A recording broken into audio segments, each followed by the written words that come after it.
In the ashes of conflict, when cities were cracked and spirits thinner than rations, something astonishing began to hum across narrow streets, a small shape darting between ruins, silver and alive, promising that life could move forward again. It wasn't a car, not really. Too light, too simple. Yet it carried families, groceries, and dreams with the same quiet conviction as grander machines. It became the pulse of recovery, a piece of design that turned survival into style. Imagine being able to afford movement for the first time, feeling wind on your face in a country learning to breathe again. That feeling, freedom compressed into metal and motion, would soon define a generation and inspire a global cult of mobility. But how did a modest two-wheeler, born in a factory that once built war machines, end up symbolizing peace, fashion, and identity for millions? Stay tuned as we trace that improbable journey. And if you enjoy stories where engineering meets emotion, hit like, subscribe, and comment which classic you want us to explore next. The Vespa 98 of 1946 emerged from a country desperate to reinvent itself. Italy, still staggering from wartime devastation, had to find a way to move again, literally. The Vespa 98 was Piaggio's first post-war scooter, a lightweight, practical answer to the question of how an entire population could get back on the road without the resources or infrastructure for cars. Designed by Corradino d'Ascanio, an aircraft engineer who famously disliked motorcycles, the Vespa was a complete rethink of what personal transport could be. Instead of oil-splattered chains and exposed gears, it offered clean lines, protective bodywork, and an ease of use that invited anyone, men, women, soldiers, shopkeepers, to ride. Its name, meaning wasp, captured both its buzzing engine and its agile spirit.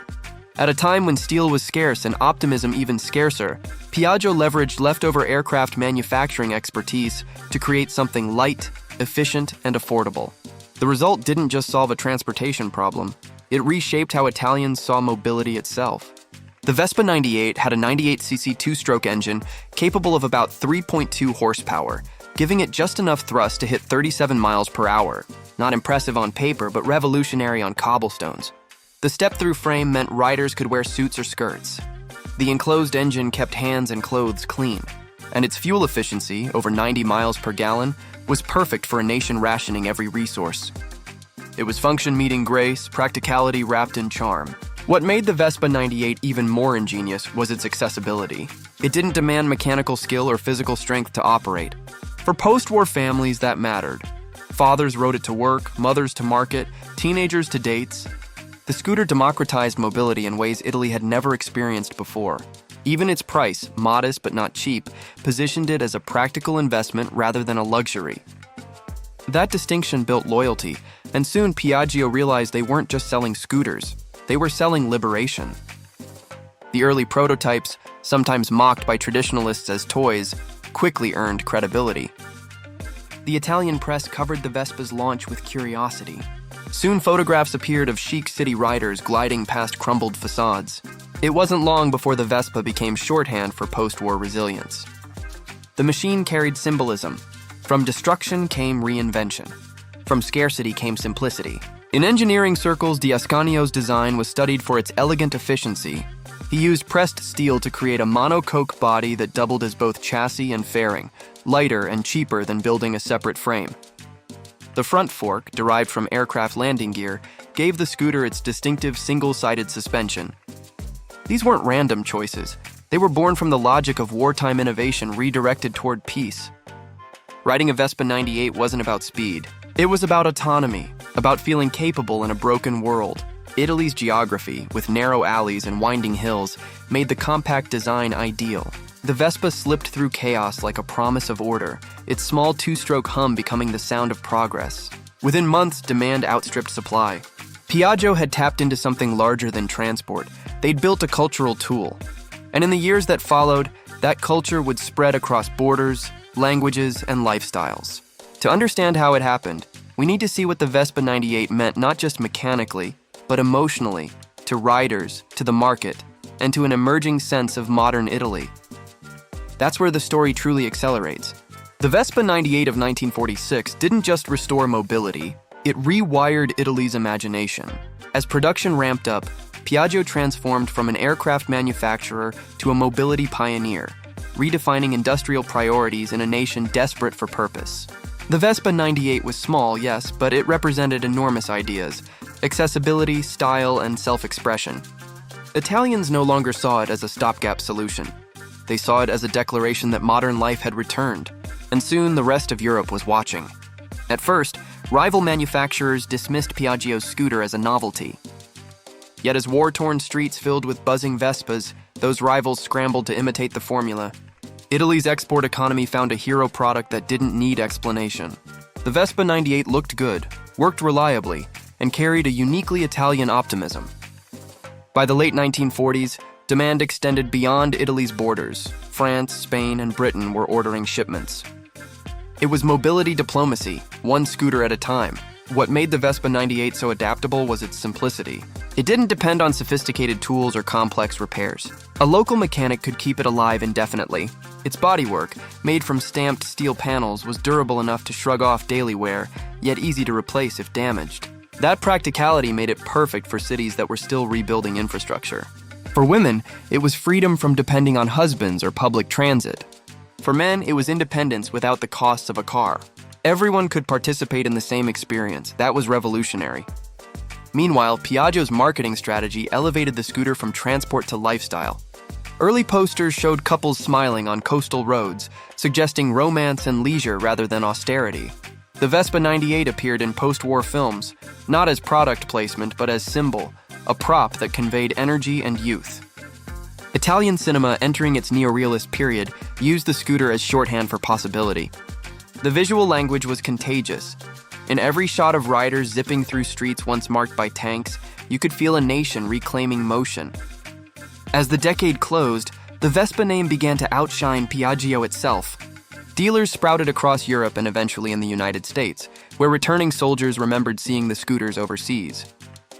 For many Americans, the Vespa 98 represented an exotic simplicity, a machine that traded horsepower for personality. Some loved it. Others dismissed it as too European. But the seed was planted. Enthusiasts in London, Paris, and New York formed early scooter clubs, and soon subcultures followed. By the early 1950s, the Vespa wasn't just a ride. It was identity on wheels. But before it became that global icon, the original Vespa 98 had already achieved something profound at home. It normalized joy again. Streets once echoing with military convoys now hummed with commuters, lovers, and families. The machine's rounded fenders and gleaming paint made the future look friendly. And while Piaggio refined the design in subsequent years, adding displacement, improving suspension, expanding exports, the DNA of the 98 remained the heartbeat of the brand. Critics might argue that the Vespa's charm was more emotional than technical. But that's precisely the point. Where others chased performance, Piaggio understood that post-war consumers were chasing peace of mind. The Vespa 98 delivered exactly that. In the next phase of its story, this little scooter would evolve from Italy's recovery tool into a symbol recognized worldwide, a marker of style, creativity, and independence that still resonates today. That transformation began the moment Italy rediscovered its rhythm, and the Vespa led the dance. The Vespa 98 of 1946 didn't fade with reconstruction. It evolved into a living emblem of how design can carry a country's spirit across generations. By the time newer models replaced it, the original Vespa 98 had already done its job. It made motion universal. Yet its influence didn't stop with commuters and shopkeepers. When post-war prosperity arrived, the Vespa became a fashion statement, and the 98 remained its spiritual ancestor, the proof that mobility could be beautiful. Every curve of later models traced back to D'Ascanio's first sketch, where form followed empathy as much as function. The Vespa 98 inspired not just scooters, but an entire industry of compact, approachable vehicles designed for real life instead of racetracks. Its success pressured automakers to think smaller, smarter, and more urban. Even in distant markets, its silhouette became instantly recognizable. In the United States, returning soldiers who had seen the Vespa overseas helped plant its mythology. To them, it wasn't just European style, it was evidence that machines could be human-scaled again. Enthusiasts imported early examples of the Vespa 98 and its successors, creating scooter clubs that mixed mechanical passion with social identity. From San Francisco's hills to New York's boroughs, the Vespa was as much conversation piece as transportation. But even among later variants, collectors often returned to the 1946 original, recognizing it as the purest form of the idea. It carried no pretension, no chrome excess, just purpose rendered graceful. Today, surviving Vespa 98s are rare and cherished, often restored to factory perfection, or displayed in museums as icons of mid-century optimism. Yet beyond preservation, the model continues to inform modern mobility. Electric scooters and urban micro-vehicles trace philosophical lineage to that first Vespa: efficiency without intimidation, motion without excess. Its monocoque design, once born of necessity, is now celebrated as an early triumph of lightweight engineering.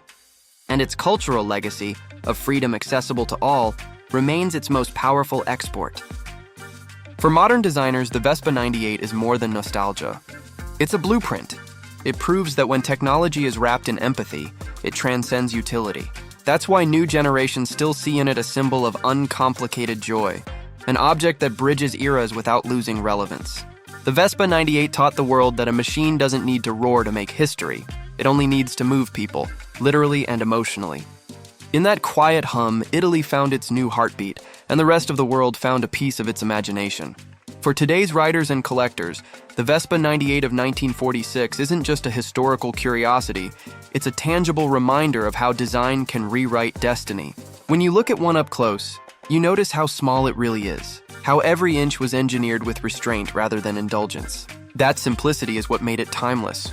The Vespa 98 proved that efficiency could be elegant, and that practicality didn't have to mean compromise. Its pressed steel body, step-through frame, and clean mechanics anticipated the needs of a world that would soon crave compactness and ease. In the US, finding a genuine Vespa 98 is rare. Only a handful made it stateside, usually through private import. Restored examples can fetch six-figure prices depending on provenance, but more important than value is what they represent: the beginning of personal freedom as design philosophy. American enthusiasts prize them not for speed or flash, but for their story. They symbolize a time when innovation was humble and human-centered. Maintenance, even today, is refreshingly simple: a few basic tools, a two-stroke mix, and patience. The Vespa 98 invites participation. It wants to be understood, not just admired. That accessibility still defines the Vespa name today. For anyone considering ownership, the lessons of the 98 remain: embrace simplicity, respect craftsmanship, and ride for connection, not attention. In cities increasingly obsessed with electric mobility, the Vespa's original ethos feels prophetic: small footprint, big freedom. You can trace the DNA of every modern scooter, and even many electric bikes, back to this one idea: that independence should be inclusive. The Vespa 98's enduring charm lies in that contradiction. It was born from austerity but delivered abundance. It was modest yet magnetic, mechanical yet emotional. And as it buzzed down cracked post-war streets nearly 80 years ago, it didn't just carry riders, it carried hope. That's the legacy worth remembering: a simple machine that gave a nation its future back. Because sometimes the loudest revolutions begin with the softest sound: a quiet engine, a steady hum, and a promise that life can move again.